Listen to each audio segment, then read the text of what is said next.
এ যেন প্রাচীন আমলের রাজা বাদশাহদের রংমহল। শেখ হাসিনার জন্য চোখ ধাঁধানো দৃষ্টিনন্দন এই অতিথিশালাটি নির্মাণ করে সেতু বিভাগ। আসসালামু আলাইকুম। চট্টগ্রাম আনোয়ারাতে শেখ হাসিনার রঙ্গশালা আজকে আমরা দেখব যে 450 কোটি টাকা দিয়ে এই রঙ্গশালা নির্মাণ করা হয়েছে। তো ভারতের পার্লামেন্ট করতেই 400 কোটি টাকা খরচ হয়েছে, সেখানে আমাদের হাসু আপার রঙ্গশালা তৈরি করতেই 450 কোটি টাকা খরচা হয়েছে।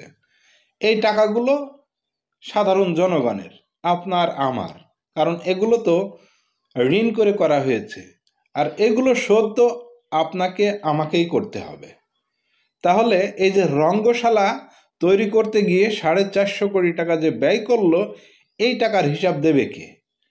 তাই তার যত সম্পত্তি আছে সেগুলো সব সরকারের খাতে নিয়ে আসা হোক এবং এই রঙ্গশালাকে পর্যটন কেন্দ্র হিসাবে তৈরি করা হোক জনগণের জন্য। তাহলে এখান থেকে দেখা যাচ্ছে সরকারের অনেক রাজস্ব আয় হবে। তারপরে ওই যে কর্ণফুলী টানেল, সেখানেও কিন্তু প্রতিদিন প্রায় 28 লক্ষ টাকা, এইরকম 26 থেকে 28 লক্ষ টাকা সেখানে ঘাটতি যাচ্ছে। তো এই সব ঋণগুলো দেবে কে? নেবে তো আপনার আমার কাছেই, তাই না? চলেন আমরা সেই হাসিনার রঙ্গশালা দেখে নিই।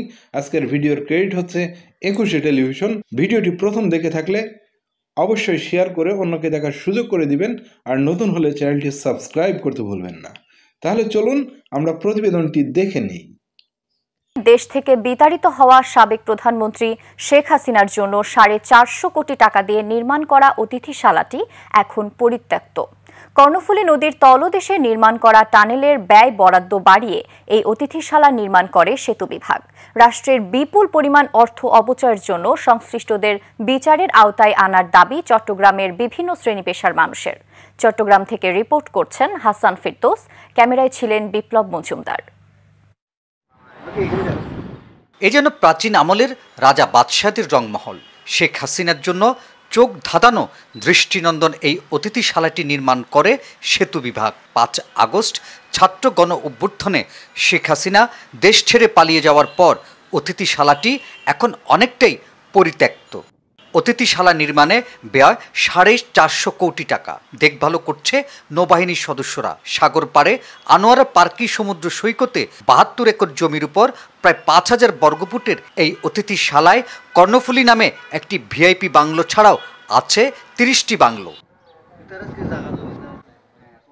আধুনিক নির্মাণ শৈলীতে নির্মিত প্রতিটি বাংলো আছে সম্মেলন কেন্দ্র, স্বাস্থ্য কেন্দ্র, হেলিপ্যাড, মসজিদ, পুলিশ ও ফায়ার সার্ভিসের স্টেশন সহ জাদুঘর। বসানো হয়েছে 1182 টন ক্ষমতার শীততাপ নিয়ন্ত্রণ যন্ত্র।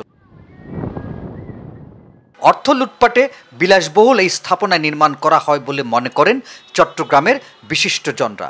সরকারি অর্থ অপচয়কারীদের বিচারের আওতায় আনারও দাবি তাদের। প্রত্যেকটা প্রকল্পের একটা ফিজিবিলিটি রিপোর্ট থাকে, আগে করা হয়। সেটা যদি যথার্থভাবে করা হয়ে থাকে তাহলে কিন্তু আজকের এই যে দিনে এত টাকা লস, এত কোটি টাকা লস হচ্ছে মাসে, এটা হয়তো না। এখন এই লুটপাটের কাহিনী প্রকাশিত হচ্ছে। এই লুটপাটের সমগ্র তৃতীয় বাংলাদেশের অবস্থা আজকে কী অবস্থা, দেউলিয়ার মতো। টানেলের অর্থ দিয়ে অতিথিশালা নির্মাণের এই ঘটনাকে অপরাধ বলে মনে করেন চট্টগ্রামের মেয়রসহ নগর পরিকল্পনাবিদরা।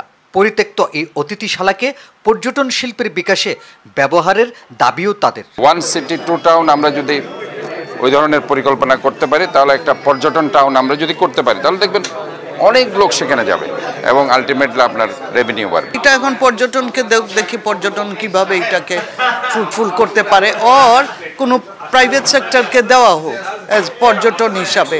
2% সুদে চীনের এক্সিম ব্যাংক থেকে 20 বছর মেয়াদে 5913 কোটি টাকা ঋণ নিয়ে 10,689 কোটি টাকায় কর্ণফুলী নদীর তলদেশে নির্মাণ করা হয় টানেলটি। এখন টানেলটি প্রতিদিনই লোকসান গুনছে 27 লাখ টাকা। বঙ্গোপসাগরের কোল ঘেঁষে পার্কি সমুদ্র সৈকত এলাকায় গড়ে তোলা হয় এই রিসোর্টটি। স্থানীয় ভাষায় এটিকে বলা হচ্ছে রংমহল। পতিত হাসিনা সরকারের আমলে এই রংমহলটি গড়ে তোলা হয়েছিল। এটিকে পর্যটন কেন্দ্র হিসেবে যদি গড়ে তোলা যায় তাহলে সেটি একদিকে যেমন রাজস্ব আয় বাড়বে, তেমনি টানেল পরিচালনার যে খরচ সেটিরও সমস্যার সমাধান হবে বলে মনে করছেন সংশ্লিষ্টরা।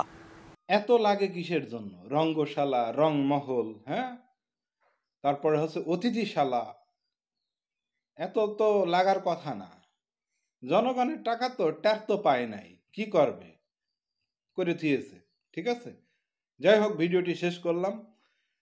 ভিডিওটি শেয়ার করবেন, নতুন হলে চ্যানেলটি সাবস্ক্রাইব করতে ভুলবেন না। সবাই ভালো থাকবেন, সুস্থ থাকবেন। আসসালামু আলাইকুম।